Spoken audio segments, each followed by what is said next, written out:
Alden Richards sumagot na, tambalang cut din, tuloy na nga ba?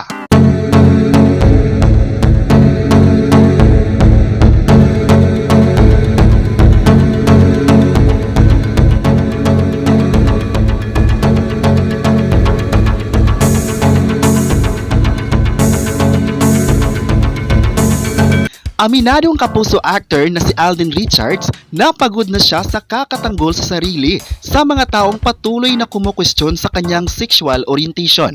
Ito ay ang hindi mamatay-matay na espekulasyong gay siya dala ng pagiging single niya ng mahabang panahon. Ito ang ipinagtapat ni Alden sa vlog sa YouTube channel ni Tony Gonzaga noong January 2, 2024. Tinanong siya kung ano ang bagay na pagod siyang marinig. Mabilis na sagot ni Alden Richards ang kanyang gender issue. Ayon pa niya, kung ano raw ang tingin ng tao sa kanya, wala siyang magagawa rito. Ang iniisip ni Alden Richards na may ganong rumors ay natanong niya ang sarili kung wala na bang iba. Wala pang isinapublikong naging nobya si Alden kahit maraming naliling kanyang aktres na nakatrabaho niya. Dahilan nito para intrigahin at pag-isipan kung ano-ano kanyang sexualidad. Isa sa mga aktres na naliling kay Alden Richards ay ang dati niyang ka-love team na si Min Mendoza na ngayon asawa na ni Arjo Ataide. Ayon pa ni Alden, matik raw sa showbiz kapag walang girlfriend, ang tingin ng tao ganun na lang. Yung judgment call sa gender raw ay ang kalalakihan sa industriya. Ang dali dahil doon sa tamang bagay. Pero sa kanya parang pupunta siya sa bagay dahil gusto niyang susuyuin ng lahat. Imbis na pansinin at masasaktan, mas pinipili na lang daw ni Alden Richards na manahimik at ipinagwalang bahala ang mga taong patuloy na kumukwestiyon sa kanya. Ayon pa sa kapuso actor, ano man ang sasabihin ng iba, alam niya sa sarili kung ano ang katotohanan.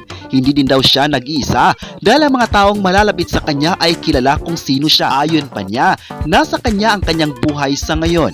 Masaya siya at masaya kung anuman ang meron siya at kung ano ang kaya niyang gawin sa buhay. Para naman sa mga taong kilala siya, mga kaibigan, lalong-lalo na kay Julia Montes at si Coco Martin. Nagulat daw si Alden Richards na sa isang project nga lang ay biglang nag-click ito sa madla hanggang sa dumating ang panahon na naging part na sila ng kanyang buhay at ang sarap daw sa pakiramdam na makilala at masabi niyang authentic people ang mga taong ito at trinitreasure niya. Nakasama ni Alden Richards si Julia Montes sa pelikulang 5 Breakups and a Romance habang si Coco Martin naman ay karelasyon ngayon ni Julia Montes. Sina Alden at May ang bumuo ng phenomenal love team na Aldab. Dumating din daw sa puntong napagod si Alden Richards na basahin at pagtuunan pa ng pansin ng kanyang mga bashers. Ayon pa niya, ang dali raw ng cancel culture, ang daling magbato ng hate comments sa social media. Nakita raw niya ang mga celebrities na nakaranas din ng ganitong halimbawa at palaging nagangad na ihinto na ang bashing.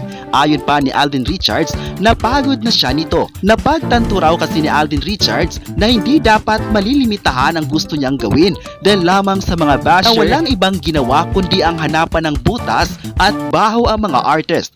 Aminado din si Alden Richards na nahandle niya ang kanyang trabaho at mga tao. Kapag may mga events or public gatherings, minsan yung sincerity niya question na parang ang plastic niya. Hindi raw madali para kay Alden Richards ang taong 2023. Tunay raw siyang sinubok ng pagkakataon, mapa-personal man o sa career. Gayunpaman, marami pa rin daw siyang ipinagpasalamat, lalong-lalo na sa mga taong nananatili sa tabi niya hanggang sa ngayon. Mangiyak-ngiyak na pahayag ni Alden, grateful daw siya sa mga taong andyan mula sa ups and downs. January 4, 2024, marami pa rin sa mga fans ngayon ang nagtatanong kung matutuloy pa ba ang tambalang Kat Den. Umugong ang balita nang nagkahiwalay ang sikat na tambalan sa Philippine Entertainment, ang Katniel, na kabilang na sina Catherine Bernardo at Daniel Padilla. Sa kanilang paghiwalay ay bigla ang inulan ng komento at pambabatikos si Daniel Padilla dahil sa di umano'y intrigang ikinaharap nito. Marami ang nagsabing hindi nila nagustuhan ang ginawa ni Daniel Padilla para kay Catherine Bernardo at sinabing sinira lang nito ang 11 years na relasyon na minahal ng tao. Sa kumakalat na balita, marami ang nagsabing posibleng matutuloy na ang proyekto ng Kath Den dahil sa posibleng sunda ng Season 2 ng Hello Love Goodbye na naging highest grossing film of all time sa Pilipinas. Ibig sabihin lang nito na nagustuhan ng mga viewers ang tambalan.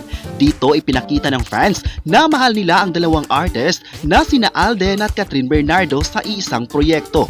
Ayon pa sa pahayag ni Alden noon, naiintindihan niya kung bakit gusto ng tao ang susunod na proyekto nila ng kapamilya actress na si Catherine Bernardo dahil sa naging success ng Hello Love Goodbye. Pero giit niya, ayaw na niyang madawit sa isyu ng hiwalayan nila ni Daniel Padilla. Nirerespeto niya ang mga ito at sana bigyan sila ng space.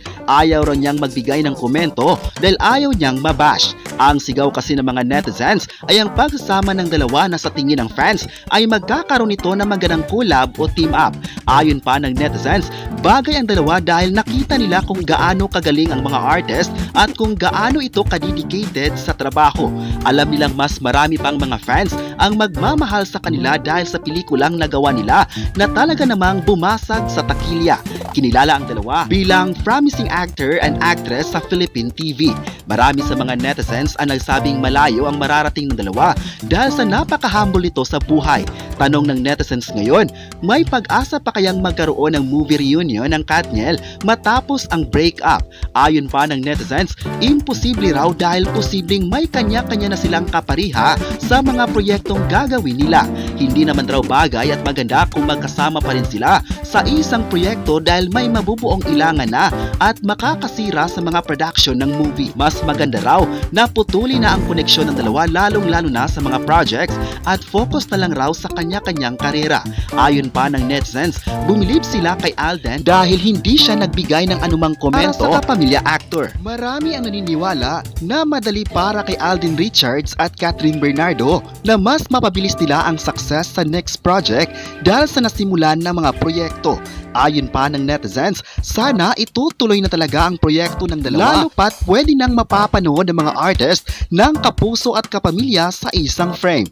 Dahil din sa collab ng ABS-CBN at GMA Network, mas nagbukas pa ito sa mga talents na makakagawa ng di-kalibreng contents. Marami ang naghahangad sa posibleng project ni na Alden Richards na aminado ang lahat na kanila'y aabangan. Marami talaga ang nagmamahal sa tambalang Katden na sa ngayon nakikita ng tao na mahal nila ito.